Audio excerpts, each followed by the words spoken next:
A gravação foi iniciada. Muito obrigado, Hélio. Muito bem, hoje é 1º de fevereiro de 2023, estamos dando início à sessão de julgamento da terceira Câmara Julgadora do Tribunal de Impostos e Taxas do Estado de São Paulo. Sejam todos bem-vindos. Hoje, nossa pauta, teremos sustentações orais. Vamos iniciar pelo processo da Volkswagen. Relatora a doutora Mara Caramico, doutor Ricardo Melo, o patrono. Belmar é o da Toyota. É o da Toyota. Não Perdão. É Toyota. Perdão. Toyota. Volkswagen é seu. Me corrijo. Por favor, me desculpem.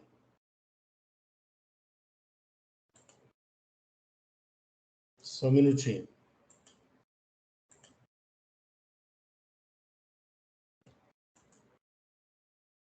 Inclusive, Volkswagen sou eu, relator. Então. Faz parte.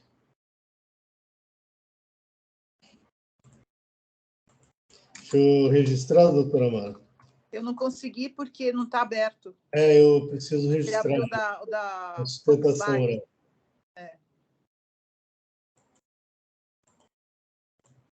É que são duas montadoras, então. Pois é, coincidência, né? Muito bem, agora se habilitado. Doutor Ricardo Melo, peço desculpa. Doutora Amara, vamos fazer só um resumo? Tá. É um auto de infração. Deixa eu só tentar ver aqui, porque a minha tela está pequena. Peraí. É um auto de uma infração só, é relativo a crédito do imposto, de transferência de crédito em hipótese não permitida pela legislação, no montante de 14 milhões, e que o imposto foi incorretamente transferido e está sendo exigido da recorrente. Então, a recorrente alega nulidade do AIN em razão da multa imposta, por equívocos na autuação, ela faz uma série de argumentações. Requer a questão da multa e juros, mas aqui existe uma questão prejudicial, que é a questão do que eles pediram a relevação da multa ou aplicação do artigo 527-A. E o julgador de primeira instância entendeu que ele não tem competência para analisar essa questão, porque existiria a necessidade de um quórum qualificado, para tanto, a partir do momento que foi modificada a lei do processo administrativo. E nós, aqui da Câmara, entendemos que o julgador de primeira instância tem essa competência, que só no caso da Câmara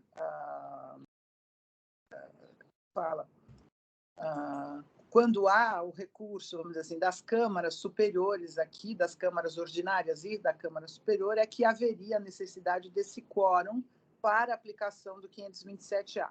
Então, não existe esse entendimento adotado pelo julgador de primeira instância, por isso eu estou reformando a decisão, na verdade, eu estou mandando processo de volta para ele complementar. Então, eu pus aqui, eu não sei se você quer... Vamos deixar o doutor Ricardo Melo falar, aí depois a gente volta, você conclui o voto, doutora Mara, por favor. Tá bom. Doutor Ricardo, seja muito bem-vindo. Por favor, fique à vontade. Bom, doutores, um bom dia a todos, né? A ideia era fazer uma sustentação oral no que se refere a esse recurso, todavia, como o voto da doutora Mara está sendo no sentido de apontar uma prejudicial e determinar a remessa à primeira instância novamente para que o julgador possa aditar a decisão e inclusive a análise referente a essa questão, eu acredito que não vale a pena a gente fazer a sustentação nesse momento, né? E aguardamos a decisão de primeira instância para, então, decidir se é o caso de um novo recurso ao tribunal ou o que for mais interessante em decorrência dessa decisão, que deve ser exarada no futuro próximo. Perfeito. Muito obrigado, doutor Ricardo Melo. Doutora Márcia, não tem dúvida, né? Ser esclarecida, certo? Certo.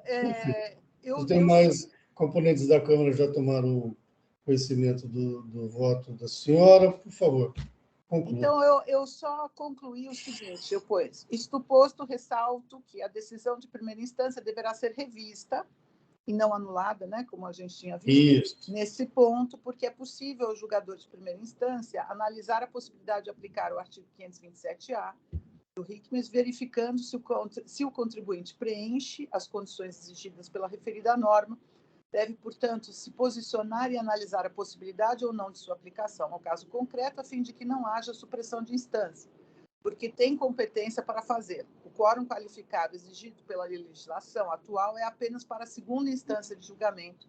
Se a norma apenas impôs quórum para a segunda instância, não restringindo ou, de qualquer forma, impedindo a análise de sua aplicação ao juízo singular, não há nenhum impedimento legal para que o julgador de piso assim proceda. Do exposto, a reformada decisão ACO no ponto, devem os autos retornar ao julgamento monocrático para a complementação do julgado, para que complemente sua decisão e se manifeste conclusiva e justificadamente sobre a possibilidade de aplicação da norma do 527-A ao caso concreto, na forma solicitada pelo recorrente, em sua impugnação, ficando sobrestada a análise e julgamento das demais matérias controvertidas no recurso do recorrente. É como voto. Muito obrigado, doutora Mara. Esse é o voto dessa Câmara já há algum tempo, em casos assim, né? Então, acho que não tem grandes polêmicas. Doutor Rafael, algum questionamento? Microfone? O microfone está desabilitado. Acho que tem que entrar no texto. Não, já resolvido. Não, esse é o posicionamento da representação também. Perfeito. Ok, doutora Fabiane, alguma consideração? Eu acompanho a doutora Mara. Muito obrigado. Doutor Adolfo? Também acompanho. Eu também acompanho a doutora Mara. Tudo bem, já está gravado. Voto. Quórum.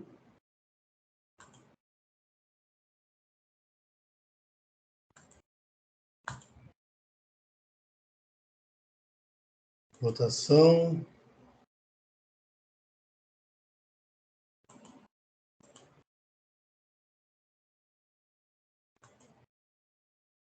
Encerrando a votação. Encerrando o julgamento. Muito bem, doutor Ricardo Mello. Então, o processo retorna à primeira instância para analisar os requisitos do 527-A e ficando sobressado o restante do recurso. Ok? Muito obrigado. Perfeito, doutores. Muito obrigado. Um bom dia a todos. Tenham um bom dia. Tchau, tchau. Até a próxima.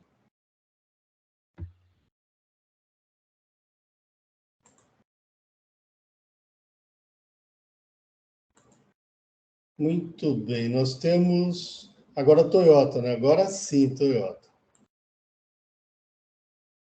A Toyota já foi, agora é a Volkswagen. Bom dia. Bom dia. É muita montadora, não? Ai. É que meu sistema aqui está bem lento, então eu já estou antecipando. Agora sim consegui voltar. É a pecinha, É a pecinha. É a pecinha na frente da frente do computador que está lento, né? Computador aqui.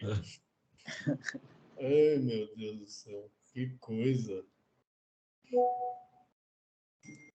Deixa eu ver, o doutor Zé Guilherme está aí? Pois não, senhor presidente. Ah, agora sim. Estou aqui. Estava vendo. Eu vou registrar a sustentação oral. Só peço desculpa que está bem lento mesmo. É a minha banda larga. Viu?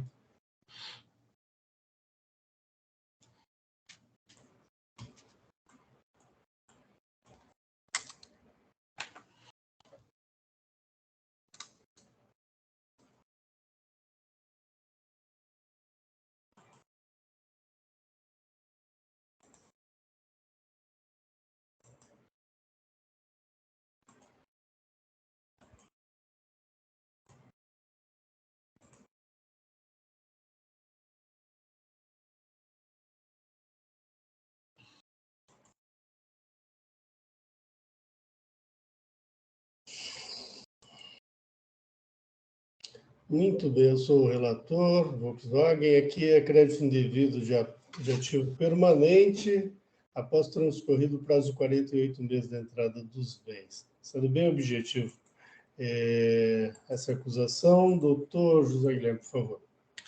Senhor presidente, senhoras e senhores juízes, demais integrantes aqui da sessão, muito bom dia.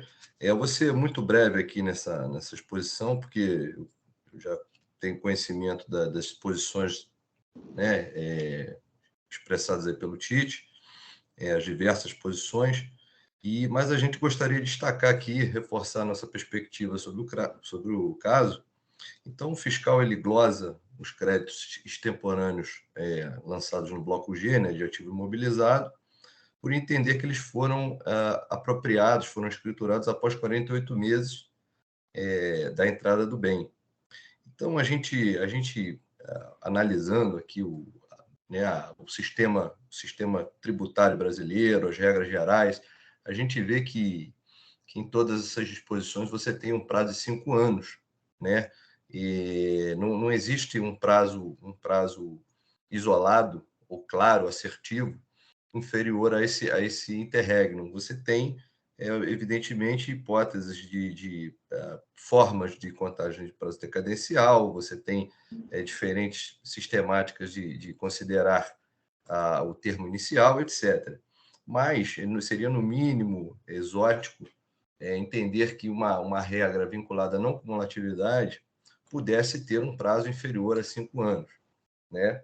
Então, a gente defende aqui, amparado em precedentes diversos, não só do Tite, como o Conselho aqui do Rio de Janeiro, por exemplo, tribunais, que a aplicação da regra de apropriação do CIAP, né, do ativo imobilizado, ela tem que ser conjugada com o artigo 23, parágrafo único da Lei Candir, que é uma regra abrangente sobre decadência.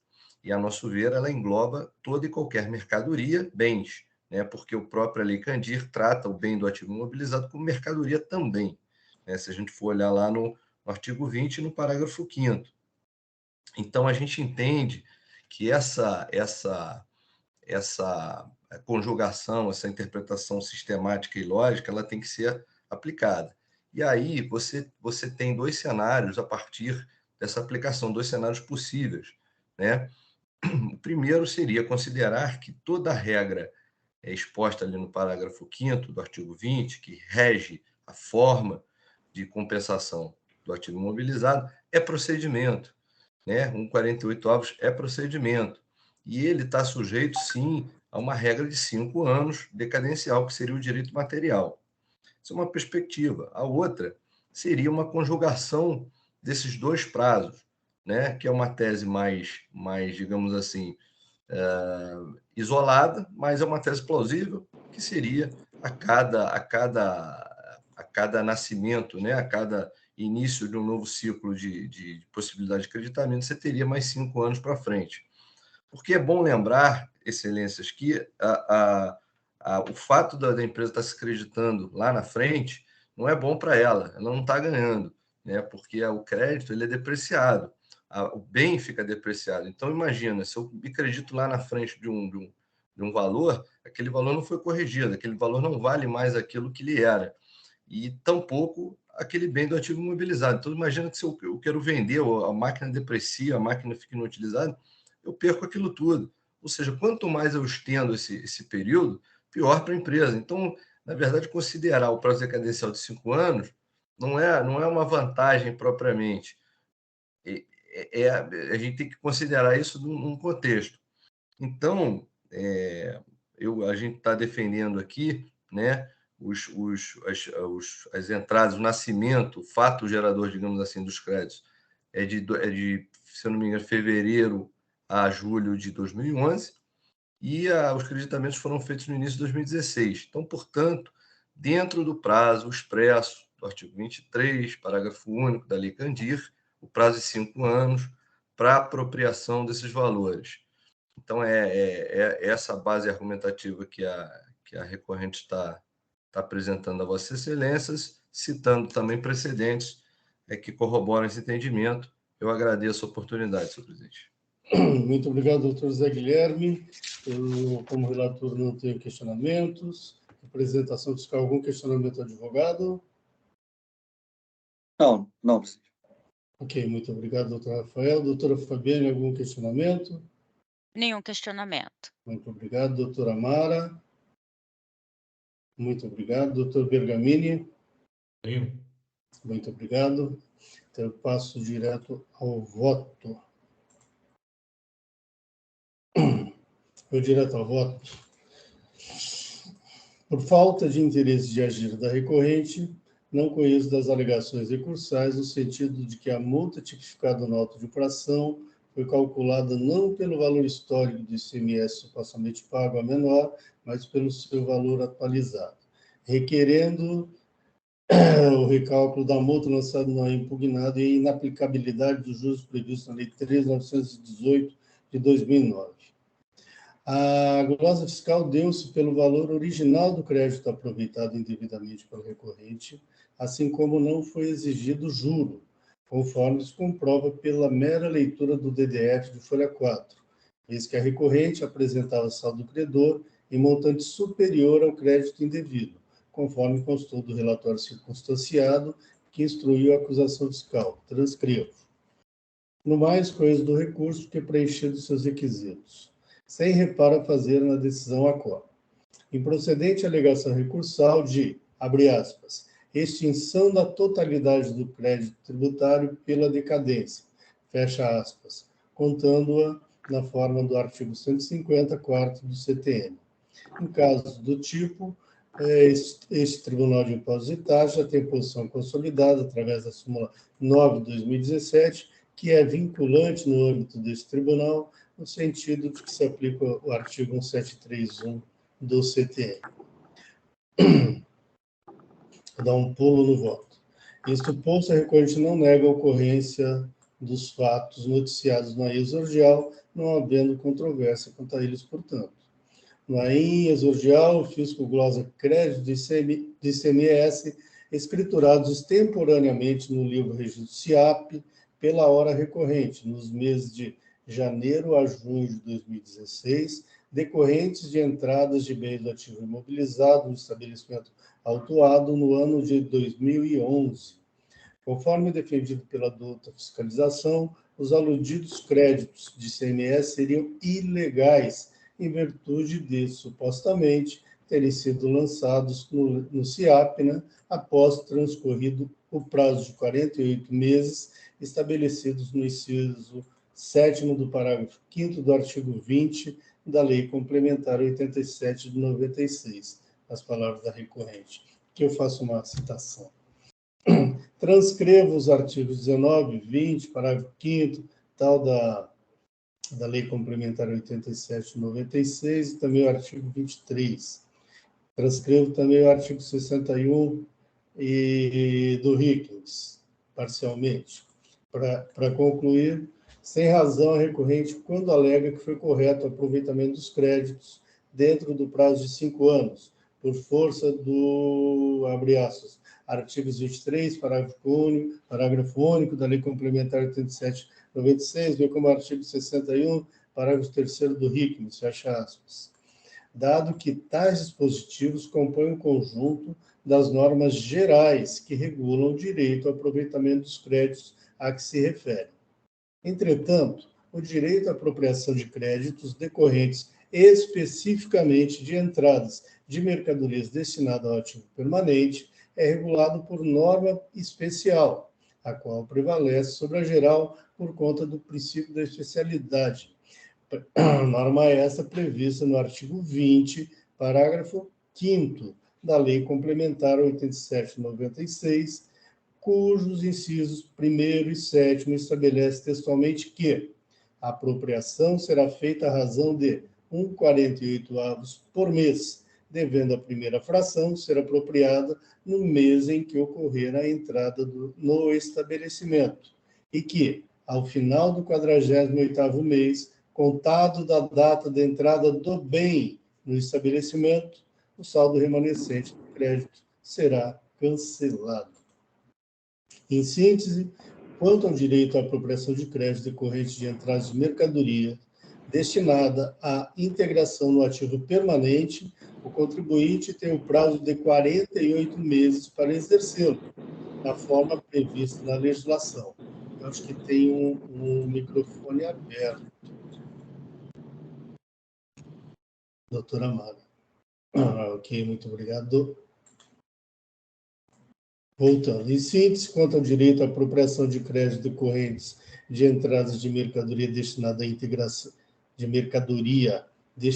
integração no ativo permanente, o contribuinte tem o prazo de 48 meses para exercê-lo, na forma prevista na legislação, ao final do qual o saldo será cancelado por expressa disposição do referido inciso 7º. Ocorre que, incontroversamente, a autuada se apropriou dos créditos, ora glosados, após o prazo de 48 meses da entrada do ativo permanente em seu estabelecimento, conforme especificado pelo fisco nos demonstrativos de folhas tais, que não foram contestados pela recorrente, frise-se, incorrendo na infração que lhe foi imputada no AIN exordial, portanto, motivo suficiente para se manter a exigência fiscal.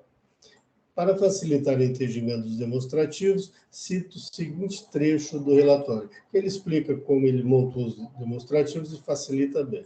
E do exposto, conheço parcialmente do recurso ordinário e nego-lhe provimento.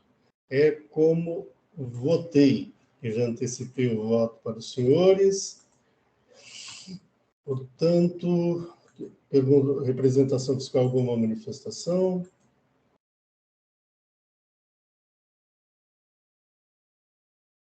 Não, presidente. Muito obrigado. Doutora Amara. Eu queria só complementar o que você já falou, é que, na verdade, se a gente tivesse que julgar diferente, a gente teria que analisar a legalidade da lei. Como existe uma previsão legal, a gente pode até achar que ela está incorreta, mas a gente não tem a competência para afastar o artigo que impõe as restrições que existem. Então, eu acompanho o senhor nesse aspecto. Por mais que não se concorde pessoalmente, mas a lei é... A lei é a lei, né? Dura lex, sed lex. Muito bem. Doutora Fabiane. Eu acompanho. Muito obrigado. Doutor Adolfo. Eu também acompanho e manifesto aqui minha concordância com a manifestação da Mara. No geral, acompanho. Muito obrigado. Com isso, concluímos. Muito obrigado, senhor presidente. Obrigado a todos. Bom dia. Guilherme, só deixa eu registrar. Pois não? Como a minha banda larga não está muito boa, pode ser que o senhor saia da sala e eu não consiga registrar o voto. Já aconteceu isso. Não, tudo bem, mas eu posso... Já encerrou aqui, né? Agora é o quórum e aí a votação. Quórum, por favor, juiz, senhor juiz. Sim, desculpa. Mas pode fazer, fique à vontade para... Não, eu só ia agradecer e desejar um bom dia. Achei que já tivesse registrado. Não, ainda não. O sistema é lento. Doutor Bergamini, presença.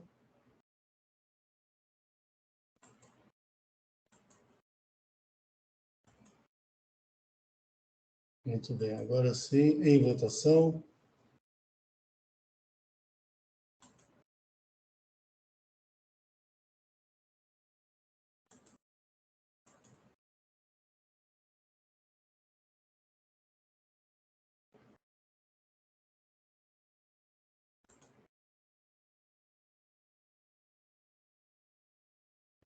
Encerrando a votação.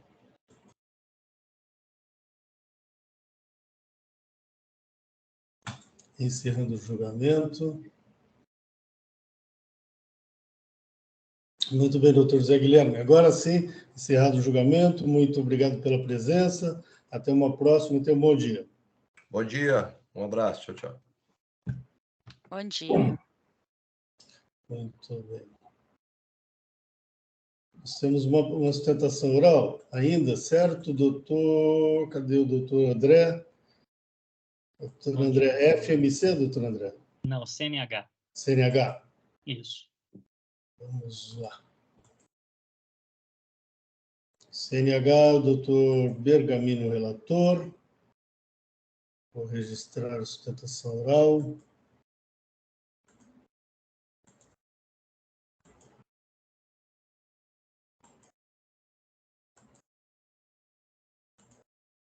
Gilmar, quando você puder, você pode habilitar para mim? Para eu fazer o... Aqui já está habilitado, doutor, por favor. Doutor André, basta um resumo da acusação? Doutor Bergamini, só um resumo mesmo, tá? Tá, são 9 itens. Desses 9, os itens 1, 6 e 7 foram pagos. Então, vou ler o restante. 1 tá pago. 2, item 2. Creditou-se indevidamente de ICMS no montante de 12 mil e poucos reais. Só um resumo. Ah, então vamos lá, peraí.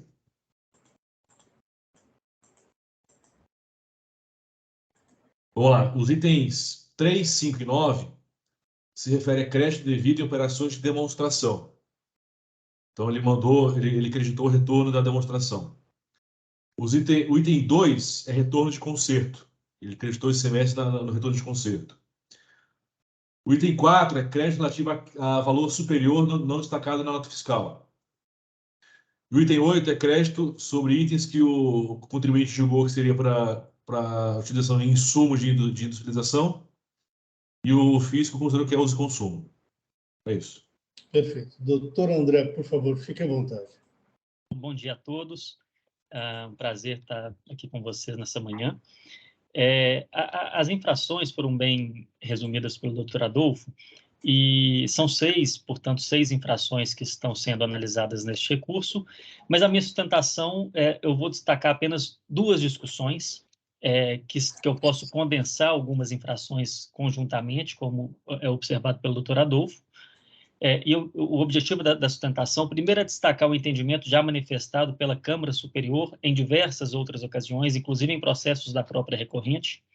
E em relação à discussão de bens de uso e consumo, trazer uma novidade, um fato novo em relação à discussão, uma decisão do STJ, em embargos de divergência, e também destacar propriamente o objeto dessa glosa, e que nós entendemos indevida. Então, eu começo para dizer que os itens 3, 5 e 9, eles correspondem a uma mesma situação, como bem observado pelo doutor Adolfo. Ou seja, a empresa, a CNH, nos itens 3 e 9, ela remete bens em demonstração, e isso é uma realidade do seu setor econômico. A CNH, ela produz máquinas e equipamentos agrícolas, máquinas de construção civil, ou seja, máquinas grandes, pesadas e de valor elevado. E é comum que essa empresa, para conseguir fazer a sua venda, ela tenha que remeter para demonstração, e ela já sabe, de antemão, que muitas vezes esses bens não retornam dentro de 60 dias, em razão dessas especificidades, né, de máquinas muito grandes, de máquinas que a demonstração ela é detalhada, então ela precisa realmente ficar um pouco maior, e ela acaba retornando, ou seja, não há circulação jurídica da mercadoria. E acontece que, por ela já saber de antemão dessa situação, a empresa já emite a nota de demonstração com o destaque do imposto, e ela se acredita quando essa mercadoria retorna, né, ao seu estabelecimento, justamente para que não haja enriquecimento ilícito do Estado, enriquecimento sem causa, para que se anule ali a operação. Ou seja, há um recolhimento na primeira perna, na perna de remessa, e há, portanto, naturalmente, o creditamento na perna de retorno. Como eu disse, essa é uma situação que a Câmara Superior já analisou, inclusive, bem recentemente em processos da CNH. Outras câmaras julgadoras também analisaram processos semelhantes, e a empresa ela tem obtido, na totalidade das suas discussões, o reconhecimento da validade desse crédito. Ou seja, o que a Câmara Superior diz é que, ainda que esse destaque tenha ocorrido, entre aspas, indevidamente, porque haveria suspensão, se houve o destaque, é direito da empresa se creditar no retorno para anular ali essa operação, esse destaque, tendo em vista o fato concreto de que não houve circulação jurídica da mercadoria.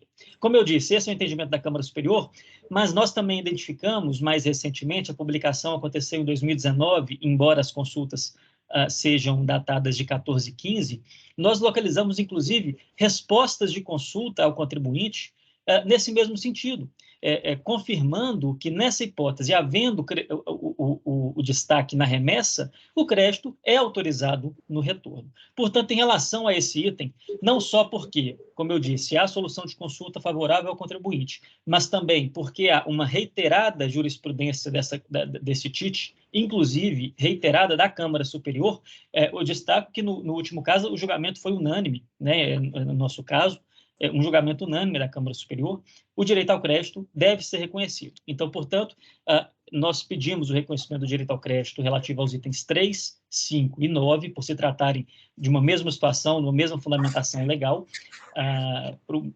o motivo pelo qual a glosa se deu, e, portanto, nós pedimos o reconhecimento desse direito creditório em relação a esses itens.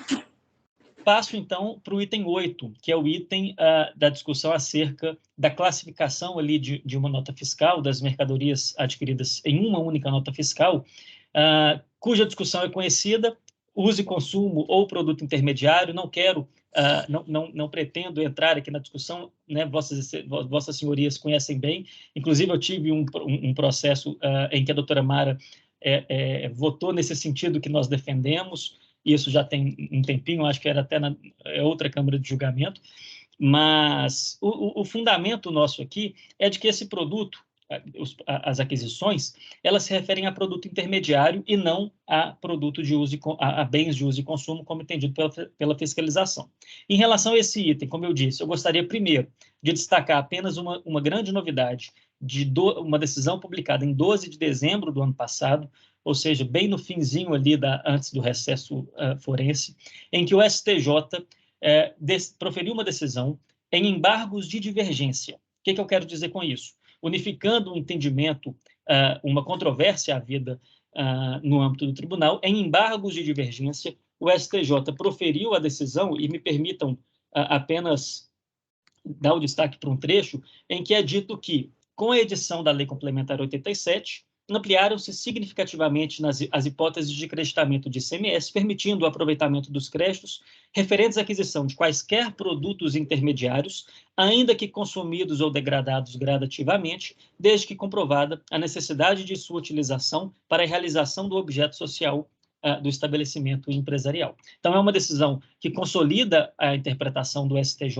é uma decisão que advém do Tribunal de Justiça de São Paulo, ou seja, analisando especificamente não só a Lei Complementar 87, mas a legislação paulista, e eu faço primeiro esse destaque em relação à questão de direito. Mas eu volto aqui aos fatos e volto aqui ao laudo que nós apresentamos no processo para a explicitação do que se tratam essas mercadorias. E são mercadorias que são utilizadas na manutenção de uma máquina do processo produtivo que se chama máquina de corte a laser. E essa máquina tem um objetivo claro no processo produtivo da empresa, que é de fazer o corte a laser, ou seja, um corte bastante preciso de chapas que vão ser utilizadas na produção dos veículos, das máquinas, equipamentos agrícolas e de construção civil. Ou seja, são mercadorias que são essenciais ali para o exato funcionamento adequado desta máquina dentro do processo de produção. E como há uma necessidade constante de substituição para bem a manutenção dessa máquina, esses produtos não são, obviamente, classificados como ativo e são classificados como bens intermediários, em linha, como eu disse, com o entendimento que agora se consolidou no STJ. Portanto, nós apresentamos esse laudo, sem essas mercadorias, essa máquina de corte a laser, que é uma máquina do processo produtivo, eu repito isso, não estou falando aqui de uma caneta, né? Eu estou falando de uma máquina para o funcionamento exato das chapas, para o corte da chapa, que vai ser utilizada na produção das máquinas e equipamentos agrícolas. Então, aqui, nessa linha de entendimento do STJ, o direito ao crédito deve ser reconhecido, pois está intimamente relacionado à atividade da empresa. Portanto, são essas duas discussões que eu gostaria de destacar. Como disse, há outras discussões no processo, mas eu não quero tomar o tempo dos senhores aqui. São esses dois itens que nós gostaríamos de destacar, e nós pedimos, portanto, provimento do recurso ordinário como um todo, inclusive dos itens que eu não estou tratando aqui, mas o provimento do recurso ordinário como um todo por cancelamento integral do auto de infração. São essas considerações e permaneço à disposição para esclarecimentos. Muito obrigado. Muito obrigado, doutor. Muito obrigado, doutor. Doutor Adolfo, o senhor tem algum questionamento ao patrono? Não. Depois que eu der uma volta, eu vou fazer uma pergunta, mas nada relacionado ao julgamento. Desculpa, eu não entendi. Depois do meu voto, eu vou fazer uma pergunta, mas nada que impacte o julgamento. Tá certo. Doutor Rafael, representação fiscal, algum questionamento ao patrono? Não, nenhum, presidente. Nenhum, muito obrigado. Doutora Fabiane, algum questionamento? Nenhum questionamento. Muito obrigado. Doutora Mara Caramico? Também nenhum. Muito obrigado. Doutor Adolfo, por favor, vamos ao voto. Bem, vamos lá. Começando pelo item 2, crédito devido pela operação de retorno de conserto. O contribuinte deu saída para a mercadoria em conserto e destacou o imposto, e pelo fato de ter destacado imposto na ida, creditou a volta, né? Eu estou aqui negando esse direito ao crédito, porque o artigo 7º diz que não incide ICMS tanto na remessa quanto no retorno para conserto. Então, se ele destacou o imposto, esse destaque foi devido, ele tem direito de ressarcir, mas existem os meios normativos legais para essa recuperação, artigo 63, inciso 5 do RICMES, combinado com a Portaria Caixa 83/91. Esse é o meio adequado para ressarcimento e não fazer o creditamento, já que hipótese não prevista. Então, infração fiscal decide e mantido. Itens 3, 5 e 9 do item do auto de infração, operações de retorno de demonstração. De fato, a consultoria tributária tem resposta a consultas no sentido de que, quando o contribuinte já sabe que vai demorar mais de 60 dias para fazer o retorno da demonstração, já se faz o débito. E nessa situação em que houve o débito, se faz o crédito do retorno. Então, eu reconheço essa posição da Cefaz, é o que de fato aconteceu no caso concreto. E em relação a esses itens 3, 5 e 9, eu estou cancelando a atuação fiscal. Item 4, crédito indevido de ICMS por falta de destaque do imposto nas notas fiscais da entrada da mercadoria no estabelecimento. Realmente não houve esse destaque, o contribuinte ele pleiteia o crédito pelo fato de ter feito o débito na saída, mas, infelizmente, a legislação não alberga esse crédito, é necessário que haja destaque para tanto, e com relação a esse item, estou mantendo a auto-infração. Com relação ao item 8, material de uso e consumo, eu tenho uma posição pessoal favorável ao ponto de vista do contribuinte.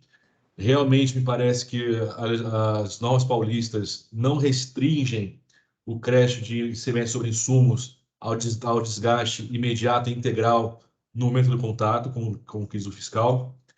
Eu faço uma direção aqui no meu voto, não vou fazer toda essa direção agora por economia de tempo, mas amanhã o contribuinte já vai poder ter acesso ao voto sobre o tema. Me permiti aqui fazer uma reprodução de um artigo que eu publiquei em Migalhas. Mas, ao final, eu digo que nós estamos em questões doutrinárias, de julgamento. Existe um tribunal, que é o TIT, e tem uma jurisprudência pacífica sobre o tema, inclusive em Câmara Superior, em que se decidiu que é necessário que haja tal desgaste. Então, eu ponho de lado a minha posição pessoal e adoto a jurisprudência pacífica da Câmara Superior e das câmaras ordinárias, no sentido de manter a acusação fiscal, embora eu discorra aqui sobre o meu ponto de vista pessoal. E aí, nesse panorama, meu voto final é pelo conhecimento do ordinário com parcial provimento para afastar as acusações dos itens 3, 5 e 9, que é de demonstração, e manter os itens 2, 4 e 8 pelas razões colocadas. Esse é meu voto.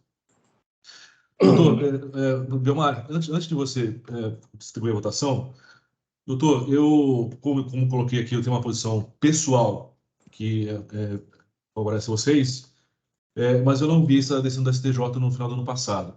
O STJ, eu costumo dizer que o STJ é o Tribunal Band News. Em 20 minutos tudo pode mudar. Mas só para ter aqui em registro, qual que é o número do embargo de divergência? Embargo de divergência 991-299. 991-299. Tá bom. Obrigado. Nada. Belmar, eu finalizei. Pois não. Oi? Finalizei. Ok, então. Muito obrigado. Eu acho que esse embargo de divergência aí, ele já reflete uma posição antiga do STF, do STJ, né? Já em 2017, já tinha decisões nesse sentido, entre outros. Doutor Bergamini, uma pergunta que eu faço. O laudo, o que dizia? O laudo fala que é aplicado na produção, que de fato não tem aplicabilidade outra senão o uso na produção, etc. Né? O ponto é que o desgaste não é imediato e integral, como é a posição que a Cefaz adota. Né? E o senhor mencionou no seu voto que isso também não está registrado no ativo permanente dele? Eu menciono. Isso indiscutivelmente não é um ativo permanente. Mas esse é o ponto para mim. Partes e peças de equipamento, quando você tem uma validade acima de 1 ano, vamos dizer assim, elas têm que ser registradas no ativo permanente. Isso. Tá certo? Esse não é o caso, porque uma substituição de uma peça para o funcionamento, que não seja uma faca, né? Que se realmente tem um desgaste efetivo, mas sei lá, uma porca, um programa, qualquer coisa que faça o equipamento funcionar e tenha uma validade superior a 1 ano, uma vida útil superior a 1 ano, eu entendo que seria um ativo imobilizado, e nesse caso ele teria o crédito como ativo imobilizado. O advogado pediu tomar opinião, acho que vai fazer uma esclarecimento de fato, mas nos autos, Mara, não há nada indicando que seja ativo impermanente. Isso eu a assunção, a premissa assumida é a de que não é permanente, seria insumo de produção. Mas o doutor André vai ter falar agora. Doutor André. É só para fazer a observação que a máquina certamente está no ativo imobilizado, mas são essas peças adquiridas que elas não foram, as peças não foram classificadas no ativo imobilizado. As peças foram, né, porque a troca acontece em menos de 1 ano. Há uma troca constante. Essa máquina, como ela opera o tempo inteiro e é chapa, é laser, tem uma tensão muito alta, há esse desgaste muito acelerado. A troca ela ocorre em menos de 1 ano e, por isso, as peças não são incluídas no ativo. Tá. Eu acho que eu vou pedir vista nesse processo para eu analisar mais detidamente o laudo e ver o que dele resulta. Porque eu tenho votos já nesse sentido, no sentido de que, se o material adquirido ele é aplicado na atividade fim, que é a mesma linha da STJ, né? A gente costuma, e os meus votos vão no sentido de legitimar o crédito. Né?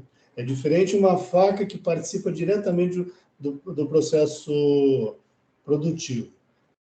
E outra faca que é usada lá sem, sei lá, limpar o chão, fazer alguma coisa assim. São coisas diferentes, são 2 facas, né?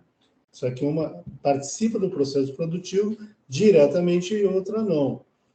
Participando diretamente, eu entendo que a legislação paulista, ela permite. Por isso que muitas vezes eu legitimo o crédito. Se a gente pegar a DNCAT 1/2001, ela vai falar que faca de corte dá, etc. Né? Isso, tem um monte. E eles usam exemplificativamente, ainda está escrito expressamente. Então, doutor Adolfo, eu gostaria de pedir vista para analisar mais nitidamente os aspectos. Sem problema. Sem problema. Assim, pessoalmente, Belmar, eu concordo com a sua posição que você está colocando agora. Até publiquei já isso. Mas aquele projeto lá, o Observatório do TIT, que o Salus está fazendo, a minha parte é justamente crédito semestre sobre insumos. Eu fiz uma pesquisa num programa muito bom que eles têm lá, que chama Turívios, que é muito fácil de pesquisar, muito mais fácil de pesquisar do que no TIT, e eu achei 78 decisões distribuídas em câmeras ordinárias e superior, dizendo que o desgaste tem que ser imediato e integral. Pessoalmente eu concordo com o que você está colocando agora, eu concordo com o STJ, até coloquei isso no voto. Mas, assim, dado esse espectro jurisprudencial que eu encontrei, eu coloquei de lado a imposição pessoal para adotar a jurisprudência. Agora, eu entendi o seu voto e a sua preocupação é exatamente essa, de observar a jurisprudência da superior, né? Mas eu gostaria de ver isso, porque eu já fiz vários votos ao longo dos anos, e há muitos anos isso também, nesse sentido. Uhum. Então, já faz vários anos que eu venho votando nesse sentido. Eu sei que depois a decisão é reformar na superior, mas eu adoto integralmente, eu tenho adotado, e isso é uma matéria que sempre foi espinhosa, né? Porque, de um lado, o Estado não quer garantir o crédito, e a legislação vem se modificando ao longo dos anos, parece que vai ser eterno isso, até acabar até que vem a reforma tributária, né? E estão empurrando isso com a barriga. Entretanto, o STJ já tem uma posição consolidada nisso, né? E nesse caso, eu fujo um pouquinho da jurisprudência da Câmara Superior, embora sabendo que eles reformam lá, né? Então, por isso, eu vou pedir vista nesse processo. Bom. Tudo bem? Beleza. Então, por favor, já está registrado o seu voto, doutor Bergamini, certo? Certo. Preciso pedir vista.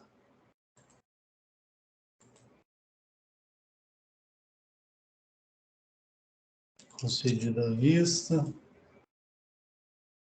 Muito bem. Então, doutor André, saem vistas, eu vou analisar os aspectos fáticos, tem prova do uso disso, que para mim é importante, as provas que já estão no processo. Novas só no caso das exceções previstas em lei. Então, vou analisar as provas que já estão nos autos. Perfeito. E aí, a senhora acompanha as publicações. Tudo bem? Tá bom. Não sei quando eu volto. Muito obrigado, viu? Obrigado, bom dia a todos, bom trabalho. O senhor também. Bom dia, Tiló. Bom dia. Está travando aqui. CNH, eu tenho que encerrar esse processo. Não estou conseguindo. Consegui.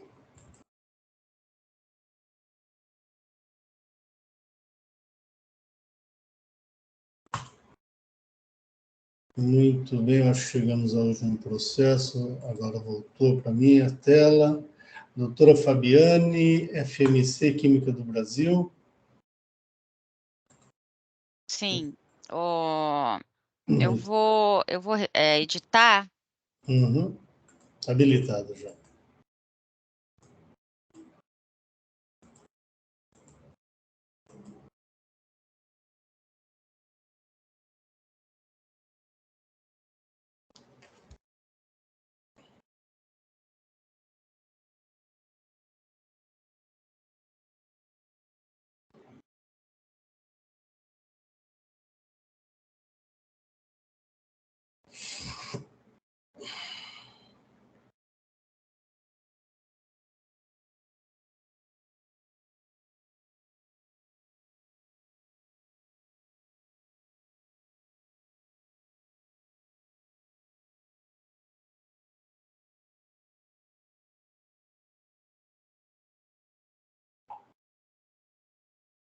Eu registrei o voto. Esse auto de infração, ele tem um item e é sobre falta de estorno de crédito do ICMS, decorrente de saída subsequente interna isenta, circunstância imprevisível à data da entrada de insumos agropecuários no estabelecimento. No auto de infração, existe a observação de que o auto de infração foi lavrado com exigibilidade suspensa em decorrência de uma ação judicial com o número do mandado de segurança. Em primeira instância, foi julgado procedente E no recurso ordinário, a recorrente reforça, quanto ao mérito, as mesmas questões que já estão sendo discutidas no Poder Judiciário e, inclusive, pede a suspensão do julgamento até a decisão do mandado de segurança. No meu voto, eu menciono o artigo 30, parágrafo 1º da Lei 13.457 de 2009, que prevê que a propositura de ação judicial importa a renúncia ao direito de litigar no processo administrativo tributário e desistência do litígio pelo autuado, devendo os autos serem encaminhados diretamente à Procuradoria-Geral do Estado na fase processual em que se encontrarem. Da análise dos autos, eu observei que, dos documentos juntados, a matéria aqui em discussão é realmente a mesma, objeto da ação judicial, cito o número do mandado de segurança, menciono que a própria autuada informa no recurso que a matéria está sendo discutida no judiciário, então, o meu voto é pelo não conhecimento do recurso ordinário, em face da concomitância, né, da decisão da ação judicial com o processo administrativo, e determinando a remessa dos autos à Procuradoria-Geral do Estado, a PGE, conforme previsto no artigo 30, parágrafo 1º da Lei 13.457 de 2009. Esse é o voto. Obrigado, doutora Fabiane. Doutor Rafael, alguma consideração? Microfone? Não, nenhuma. Ok, então, obrigado. Doutora Mara? Nenhuma. Muito obrigado. Doutor Bergamini? Nada a acrescentar. Muito obrigado. Também acompanho o voto da doutora Fabiane. Quórum?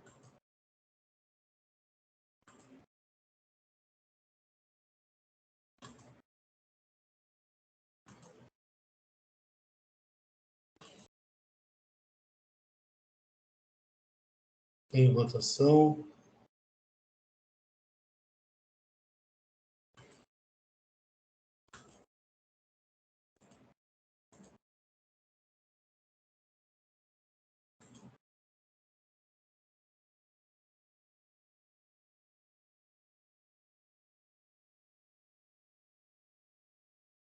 Doutor Bergamini, seu voto não veio.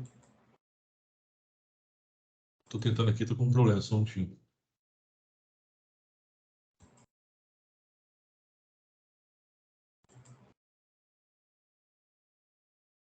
Agora foi. Perfeito. Encerrando a votação. Encerrando o julgamento.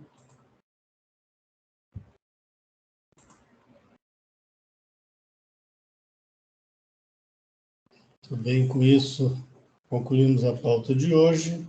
Estamos encerrando a sessão de julgamento da terceira Câmara Julgadora do Tribunal de Impostos e Taxas do Estado de São Paulo. Hoje é 1º de fevereiro de 2023. Muito obrigado a todos que nos acompanharam e até uma próxima. Bom dia a todos. Doutor Hélio, podemos encerrar a live?